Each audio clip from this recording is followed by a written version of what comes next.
The Jalen and Cacie Show. All right. Are we recording? Yep. All right. The camera. I'm looking down there. It's recording. You make sure you. Okay, but you gonna time it so we won't go over. Yeah, because you gonna tell me. All right, ready? But you're not gonna be able to see the numbers down there. Hey, I can see it. It's 1 minute and some seconds. Got it. Let's go. Hey everyone, welcome to another episode of the Jalen and Cacie stories. Oh, I wasn't You ready. forgot the piece, huh? I wasn't ready. You're my girl, you're the type of woman to make a man get right. You're my world, you keep my mind spinning all through the night. Oink, oink. Oink, oink. Okay. Oink, oink. All right. Hopefully we don't keep looking down. We have a monitor down there, but I feel like it's going to, let's not be a distraction. Okay. Hey everybody. What's up? Let's not be a distraction. Let's not be a distraction. Let's not. Let's not be a Or distraction. it's let's. I don't It know. doesn't I don't know. how to What's say up, everybody? Welcome to another episode of Jalen and Cacie Stories. It's actually kind of a continuation from last week, how we protect our marriage. I did that week? episode. Wow, it has not been a week though, hasn't it? Last time, because it's been way more. Yeah, than we we've got a been. tan since then. I know, got some new right? hair and all that. I It's know. been very eventful. But the last video, I guess last month or whenever we did the last video of the Jalen and Cacie Stories, how we This protect show on last our marriage. I think we got some good feedback and good response We on did. that. And we got some requests. So stay tuned to the end of this video because Cacie will be debuting her HEFFA prayer. Her Finally. HEFFA prayer. If you don't know what that is, then go back and watch the last video. But a lot of people were requesting that. Yes. So Yes. Lord- From the women. for the women. From the women, they've been they requesting want the HEFFA prayer. It's very, very important, and it's comedic, but it's also very truth. So I'm gonna enjoy you. When I first read it, I laughed, but I was like, this is actually really good. Hey, but look, I'm gonna tell you for real, that prayer is from my heart. yeah, It's serious. yeah, it's good stuff. So, but picking up from last time, how we protect our marriage, we were talking about just some of the steps that we take personally, and some of the belief system that we walk in our marriage, and believing that our marriage is under attack on a daily basis from the devil, and that we take certain steps to prevent letting any door. We made a statement, we were talking earlier today before we turned the camera on, and I made a statement that you can't cross the line if your default is to be like 100 feet behind the line. If you set up so many safeguards and barriers that seem extreme, but that keep you from ever even getting close to the line, you don't gotta ever worry about crossing the line. Right. And whenever you see people, especially in prominent positions, who make the mistake and make the wrong decision and get caught in some level of infidelity, doing the wrong thing, picture taking of them in the wrong scenario, we like what the Bible says, avoid the very appearance of evil. So there's a lot of steps that we take and techniques we use when we're dealing with the opposite sex as individuals, so that we will never even be in a position where we would be tempted to make the wrong decision because we're just so far away. We keep like a 10-foot stick between us and infidelity. And some of those things may seem very extreme to normal people, or because we live above the norm. That's how kingdom citizens ought to live. It's above the norm. We're not status quo. The status quo is 50% divorce. Exactly. And I got some other statistics I'm going to read to you in a second. That's Exactly. pretty crazy. So you have to take extreme steps. You know what? Lose extreme. It's not extreme. It is the necessary. necessity. Yes. Steps. You have Necessary to take steps. That's it. I didn't know where you were going with that. Sorry. Yeah, Necessary okay. steps. Okay, thank you. The necessary steps to take in order to protect and preserve your marriage. And I'm very adamant about these steps we're going to share with you today, and I hope that it will help you. Yeah. So one thing we were talking about is when we deal with the opposite sex, you talk about how you were almost like trained from childhood how to respond when a boy or a man would try to come and approach you, and just shield would come up and you would change the way your facial expression was. It would just put off all the signals to say, I'm not interested in you hollering at me Yeah, right I mean, now. growing up, and my family was very strict about dating, and we was going to wait until we got married to have sex, and my parents would constantly share with us about their past and the mistakes they made, and they really raised us to be moral and to be godly about how we enter into relationships. And if we were in a relationship,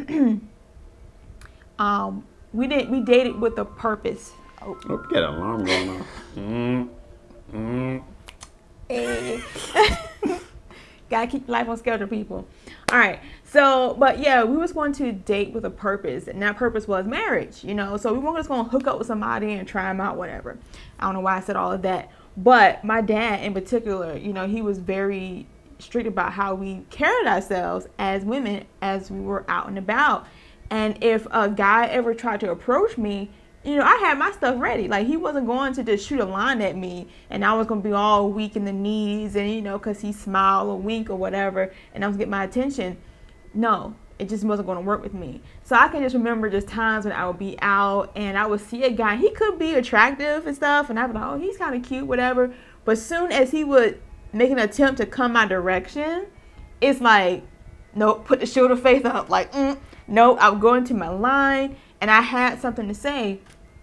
And sometimes I'll walk away from situations and be like, dang, that could have been my husband. And I just scared him away, you know. But at the end of the day, you have to put up a shield. You have to put up. Why is this ice cream truck getting louder? My Is it getting God. closer or what? It's like right outside our window. I'm trying to talk, guys, and really, this ice cream truck I don't know is if you guys just can hear driving by. You might can hear it. It got progressively louder. Let's keep going. Doesn't matter. This is real life. This happens, right? Distractions happen. It's the devil. Just a lesson for your marriage. All right, so cut. You know, I was prepared. You know, I didn't go out there pretending like these things couldn't happen. Mm-hmm. And one of the biggest things that my dad will always tell me is that don't let a guy get you into deep conversation. Now, he wasn't teaching me to be mean or standoffish, but if he gets into a conversation, or that's with anybody, even a female to a male, when you start talking to someone, it starts to let your guard down and, you know, you get a little more comfortable. And then before you know it, you're revealing something about yourself. You're revealing things about yourself that you shouldn't be revealing. Mm-hmm. And then one thing leads to another. And before you know it, you're in the bed with him and you're married to him or you got a child by him. You're trying to figure out how in the world did this all it takes is happen? one conversation really to destroy does. the world. Literally. Mm-hmm. That's happened in Genesis chapter 3. The serpent came to Eve and it was a conversation that she shouldn't have even have engaged in. And the man was no better because it said he was there with her.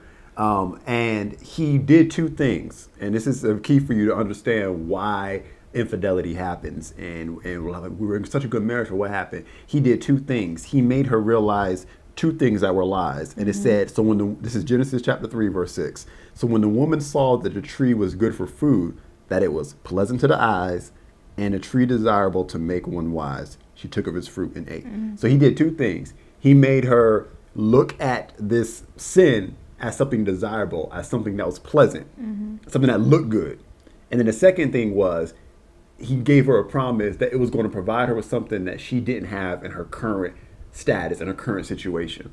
Exactly. So when someone is trying to lead you into infidelity, man or a woman talking to a man or a woman, what they're doing is, first, they make themselves look attractive to you, and then they try to promise you something that you're going to get with them that you're not getting within the confines of your current marriage relationship. And usually it's a lie, and you realize that afterward, but that's how you get drawn out. And that happens by conversation, by suggestion. And I know a lot of people are probably saying, well, what do you mean? I can't talk to a man. I can't have a conversation with another woman. Like, you know, you tell me I got to live in this bubble. Listen, as a believer, now, if you're not a believer, I can't speak for you. But as a believer, we have to always walk circumspect. That means we have to always be on guard. We have to allow the Holy Spirit in us to reveal the intents and motives of people's hearts. I'm not saying that you go into situations with the opposite sex, you know, suspicious or looking for those type of tendencies, but just be aware that you have an enemy, Satan, trying to destroy you 24/7. And even if the person you encounter is not aware of their motivations, I mean, I don't generally believe that people go into situations thinking, okay, today I'm going to try to get this woman to sleep with me or this man to sleep with me. Now, maybe some do. I believe there are people who set out to do that. But generally, things happen, especially if the person you're dealing with is not ruled and governed by God themselves, and they don't have godly boundaries. So you have to have boundaries of your own, and just don't let things get out of hand, because it's that one little seed. Only takes one seed to be planted in you a thought, a suggestion, a feeling, and all of a sudden it grows into something that a lot of times get out of our control, and then before you know it, you have committed adultery, infidelities in your relationship, and you're trying to figure out to yourself, how did it happen? And I've heard so many testimonies and so many stories of people who fell down this road, and it's almost like they can't hardly remember where it all really began. You can't track it because once again, these are stages. That's why you set the boundaries, and it's so extreme, these boundaries, because you understand that it happens in stages. And the first person you cross a boundary with ain't necessarily the person that you end up committing the infidelity with. But those stages make you more comfortable and shows the devil, okay, this works for you. This is how I can get in there and mess around with and things. Conversation only reveals your weaknesses. You know, and that is why I was saying, be careful of your conversation, how you talk with the opposite sex that's not your wife. Because it makes you vulnerable. It makes you vulnerable. Think about this. Communication is important in marriage, right? We have to talk. And the more we talk, and the longer we talk, we become vulnerable with each other. We start letting down our guards, and that brings us closer together, which is good because we're supposed to be one. But the same thing can happen with somebody who's not your spouse. As you communicate, you start letting down your guards. See, there's certain things that you just should know I'm just not going to talk about with certain people. I'm not going to get but so personal with someone of the opposite sex because I don't need to let this vulnerability take place, especially when it's something that you don't even talk to your spouse about. See, communication brings people together by breaking down their boundaries, and you find this common ground and you come into union. That's how friendships and marriages are built. So you can't be building that with somebody else who's not your spouse. You can't do that, and it's a danger. So that's what we mean by conversation. I believe is the same thing, because one thing, you know, we say for men, you know, it's a visual thing. You know, a man can see something and he'll want to go after it. But conversation has to happen at some point. Somebody has to start talking. You don't just see somebody and then you start going at it. You know, conversation has to take place. So you have to be very careful with your words and when you talk to. And for me, you know, you talk about what you do. For me, when I was growing up, I wasn't as careful in that way. Now, we were raised the same way in that, you know, dating wasn't something we were doing. You know who you're going to marry him. But I was very flirtatious growing up as a teenager, and I was in a public school environment, and that was just my character. Now, I had a line because I was raised such a way that I was not going to have sex before marriage. I was probably kind of scared to, but I like talking. As close as possible. But I'm saying I like talking and I like flirting, so that was my personality was just flirtatious, and I would behave a certain way around girls that I knew it was different. My voice would change, my character would change when I get around a girl than it was when I was talking with my guy friends. And it was just natural. And I felt like I could because I wasn't married, so I wasn't, you know, whatever. But I remember something changed when we got engaged. And I know before we got engaged, just when we first got into our relationship and we were betrothed and we knew we were going to marry each other, I was at work. And like I think it was a woman walked in. And I swear this up and down, for men, and men can lie and say it ain't true. When a woman walks into a room, it's a secret for you ladies, just so you know, think about your husband and everything. I'm about to expose some stuff here. When a woman make some husband names. When a woman walks into a room, this is what happens by default. Now, a man can train himself not to do this and to not be this way. But we talk about, in our church, we talk about gravity, about the way that the world and your flesh leads you. This is what a man's flesh will do by default. He will look at that woman and by default, evaluate if she is acceptable unto him physically, if he likes what he sees, as if she stepped into that room for his pleasure. As if it was just, it's about him. Like, you stepped in here for me to evaluate you. And a man will look a woman up and down for as long as he feels like it to determine if he finds her attractive or not. And then depending on what boundaries he does or doesn't have, he may actually try to pursue that woman. That's default. Every man face of the planet, default. If man say it ain't true, he lying. But that's default. And I used to do that by default. Even though I was a Christian man, but I was in my own thoughts. So it was like, you know, don't nobody know what's going on in here but Jesus. But like, so, you know, I didn't have anybody to answer to. So, and I had my limits. I wasn't like looking women up and down where it was obvious. I definitely wasn't pursuing them. But my eyes would turn them. I'll see a woman. And in the 2.5 seconds it takes to look at someone and then go back to what you were doing, I've already decided in my mind I find you appealing or not. Or whether I did anything with that information or not. A lot of times I wouldn't fantasize about her. I wouldn't try to holler at her or anything like that because I was a Christian man. I had my boundaries. But that was a boundary I was willing to cross because no one was knowing what was going on in my head. I could look, turn back, and I've already decided, I find you attractive, whatever like that. And it's like, well, what's the problem with that? I mean, you can tell someone's attractive. I mean, yeah, theoretically, there's nothing really legitimately wrong with that. But when I got in a relationship with you, and a woman walked into the shop where I worked, there's some customer, whatever. And I looked, I was like, I need to change that. I need to practice not doing that. Even though I was never planning on doing anything with this information of what I decided when I saw this person, I needed to practice fighting my flesh to even go there. Mm-hmm. And so what I began to do was, as practice was, if a woman walked in, I could see on peripheral, I wouldn't even make it a point to look. Mm-hmm. Everything in me by default wanted to look and evaluate, but I'm just not going to do that. I do that when I'm on the road sometimes. You see a woman walking down the street, and somehow at the peripheral, you know it's a woman as opposed to a man.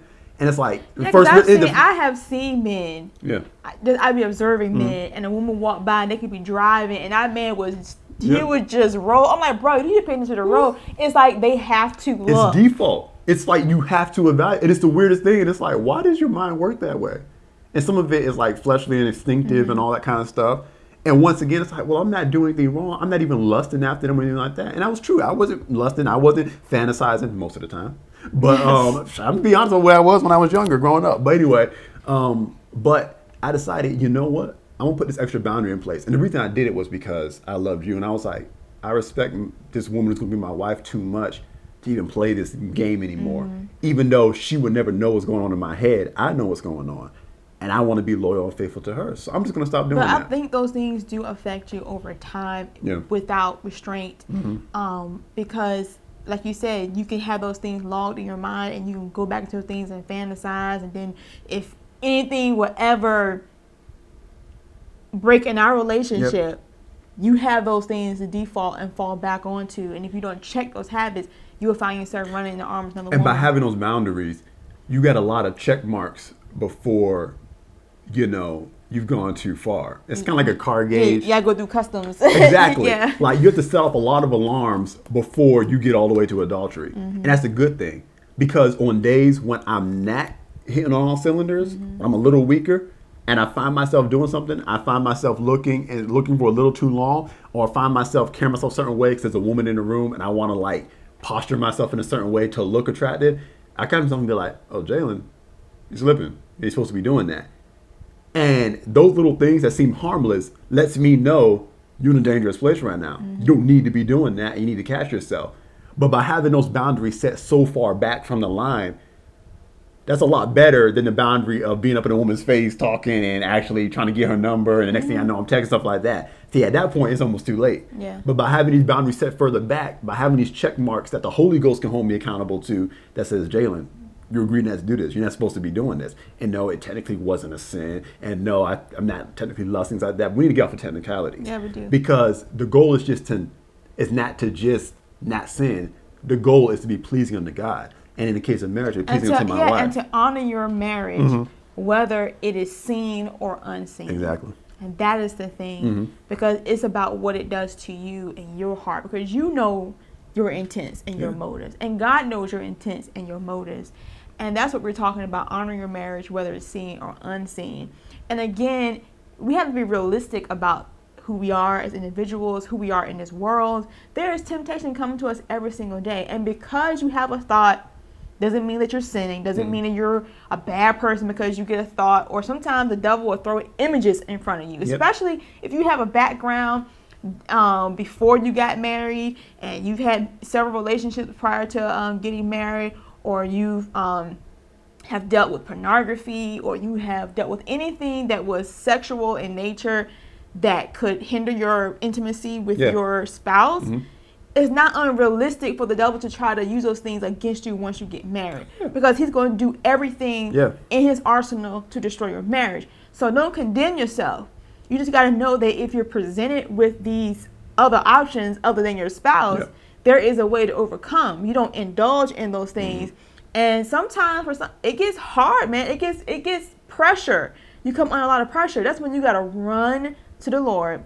And a lot of times run to an accountability partner. Sometimes that's not always your spouse, Sometimes that might be another man in the Lord that's strong in the word that you need to go to, or a woman that's for, female to female. Go to another woman that can pray with you and pray through with you, depending on where you are in your relationship with God. So don't be ashamed about that, because it's the shame that keeps us from getting help in a timely way. so that we can avoid Yeah. even walking down the road of infidelity. I think people don't do enough unto, we talked about individually what you should do to protect your marriage, but unto each other. Yeah. We don't protect each other enough. We do. I'm saying people in marriage, spouses don't protect each other enough. They take too much for granted. I've heard this, I think more so from women. You can attest to this or not, because I don't want to get attacked by the women if I'm wrong on this. But I feel like I've heard women say, I shouldn't have to babysit him. I shouldn't have to look over his shoulder. If he loves me, he'll be faithful. And yes, if he loves you, he should be faithful.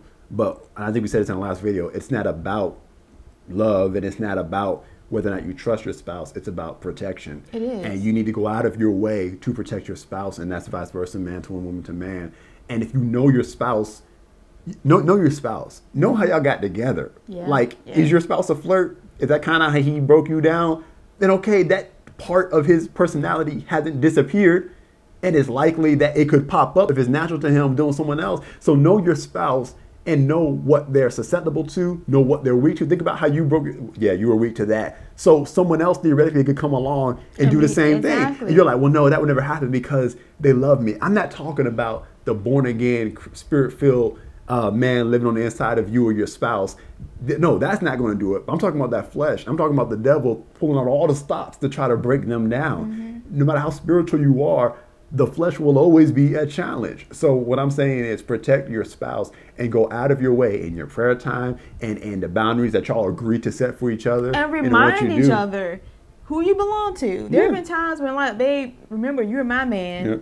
Don't let no heifer touch you today. Mm-hmm. And I mean, and sometimes we might laugh about it, but I'm serious because and follow those sensings too. Yeah, and sometimes I would just text him or call him. I might get a prompt in my spirit just to text him, encourage him, or even in a flirty way, flirt with him over texting, that kind of thing, because that's what he needs at that moment to just keep him on the straight and narrow. Like, it's just a real thing. We can't I can't just say my husband's such a good man that this won't ever blah, blah, blah. My husband is a good man and I do trust him. I'm not suspicious of him, but I don't trust Satan.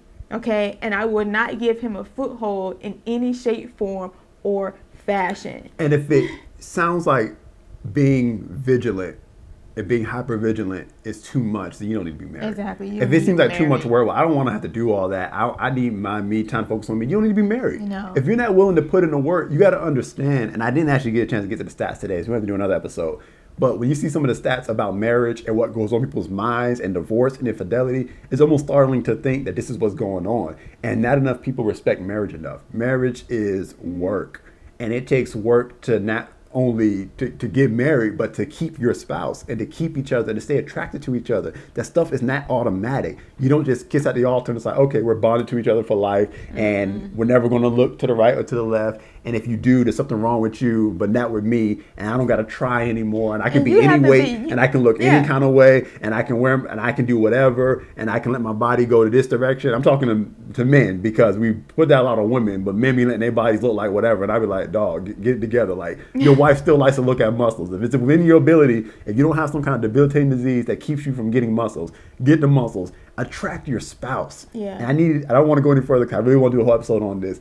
But we need to start attracting our spouses again. Find out what they like. And if it's within your ability, do it. And if it's outside of your ability, believe God for it to be within your ability. Like, we give up too easy. We don't go hard enough. Yeah. We just take excuses like, well, I'm just too busy. We got the kids and I'm out there. I'm talking to the man. I'm not going to talk to the women because I'm going to get jumped on. I don't want to do that. I'm talking to the man. Like, I'm working all day and I'm bringing all this money in. That should be enough. I may not have a rock hard body like the superheroes do and stuff like that. But, hey, at least I'm providing. Okay, provide. That's what you're supposed to do. And above and beyond, maybe having a rock hard body. But if it's possible to try, get halfway there. Do something that'll make your wife be like, oh, snap. Excite her. Make her be like, I'm proud to walk around with this man. He look good. Like, whatever she likes. Look, I'm telling you, my wife likes me tanned.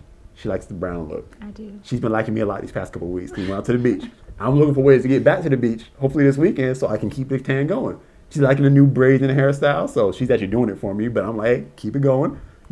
I got this new Jen got a Bath and Body Works, this new spray. Oh, yeah. I take a shower at night. There was no reason for me to put any kind of nice smelling stuff on me at night because I'm about to go to bed. But I purposely put it on so that when I walk past my wife, she could pull me close and be like, start sniffing on me because she likes it. I do things to try to turn my wife on. I do things to try to attract her, to just make her want me. You pursue me, and that's the Yes. thing. We have to continue to pursue each other. Yep. After I do. Yep. Because a lot of times we think, we're married now. We don't have to pursue each other no more because it was so much work before getting married. Nah, bruh. Nah, sis. It never stops. It never stops. You got to continue to pursue. And yes, things change. Your body's changed stuff. And we're not talking about all that. We'll talk about that in another video. But because it's something you adapt over time. Sometimes you shift and you move with the punches and things happen. And we're not suggesting that you stay superficial. Oh, yeah. But we're just talking about the desire to pursue. Yeah. The things you did to get your spouse. Because where there, you got to keep doing it. Because where there's a will, there's a way. You'll find a way. And your spouse's desires will change. And they'll find things to be not as important. Definitely. So you get to roll with that. And I'm always staying up on top of what she likes. I remember when I stopped working out for a little while and she was making comments about it. And on one hand, I want to get offended because it's like, babe, we're busy. I really don't have time to go to the gym right now. And, you know, I look better than most dudes anyway because I'm skinny by nature. So it's like, whatever. So I feel like you should just be fine with it. On one hand, I want to get offended. But then when I really stopped to listen, I was like, this is what she likes. This is what she likes. What am I here for? What's the point of marrying you if I'm not going to try to please you? Like, what was the point? Like, if I'm not going to try to please you, what was the point of us getting married? Like, really? So when I flipped that switch, I made time. I found suddenly, it looks like I do have time to go to the gym maybe twice a week. It's funny how I didn't before, but now I do because now I care and I'm trying and I'm pursuing her. So cut the excuses. And wherever there are legitimate challenges, some people have health issues, things like that, you work around it. You find a way to adapt and believe God for healing. We need people to believe God for healing. And if it's a money thing, you need to believe God for some finances. Like, this is a good faith project. God, I need to be healed in my body so that I can look good for my spouse. That's a good prayer to pray right there. God, I need some money so I can take my wife out and buy her things and buy her diamonds and buy her some flowers because she likes flowers. That's a good prayer right there. Yeah, give God something to work on. Invest in your marriage. Yeah. Just invest in your marriage is what we're saying. And I think we probably got off on a little bit of a rabbit trail. Sorry. But, you know, that's the preacher in us. Have a prayer. Have a prayer. Have a prayer. Get Have a prayer, right? So we're going to get to this have a prayer. So stay tuned. So we can get to this HEFFA prayer. All right, so like we said in the beginning of this video, this has been a highly requested prayer. I've been talking about the HEFFA prayer since we started Jalen and Cacie, I believe. So finally, I've pinned it down and I'm going to share it with you today. Now, you might find it a little comical, but for real, this is really my heart. And I can remember when we first got married, I would pray this a lot in front of him. I would say HEFFA all the time. And for me, a HEFFA is just a term that I use to identify a female that does not have good intentions towards me and my husband. A person that is controlled by the spirit of lust. Some people like to call him a hoe. Some call him Jezebel. You know, whatever word you like to use. But HEFFA is a term that I use because, listen, heifers are real and they're out there. So this is the prayer that I use to pray over my husband. Y'all ready? Okay. I come against every heifer, hoe, and Jezebel spirit that would try to come against my husband in this day, in Jesus' name. No heifer formed against my husband shall prosper. 1,000 heifers may be at his side and 10,000 at his right hand, but they shall not come near him.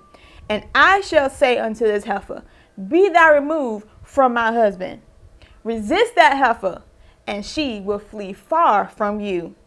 The Lord will cause them heifers who rise up against your marriage to be defeated before you. They shall come out against you one way and flee before you 7 ways.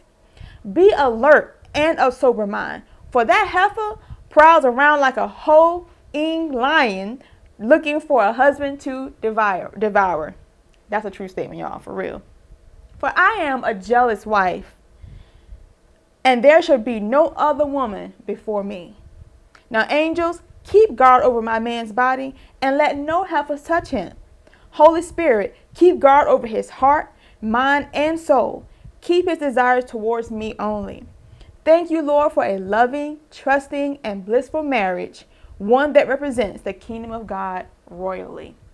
Now listen, you may be laughing right now, but for real, this prayer works. You can take this model of this prayer, create your own HEFFA prayer list, put your man's name on it. You can edit however you need to, but you need to speak this prayer over your husband on a daily basis, because heifers are real, the devil is real, and he ain't playing, and neither am I. So I hope you guys enjoyed that prayer. I hope you guys enjoyed this video. If you like what you saw and heard today, please subscribe to our channel. We would love to have you part of the family friends. We love you guys so much. You inspire us. Let us know if these videos are inspiring you by leaving a comment. We want to hear from you. So again, thank you for watching. We love you, and we will see you next time.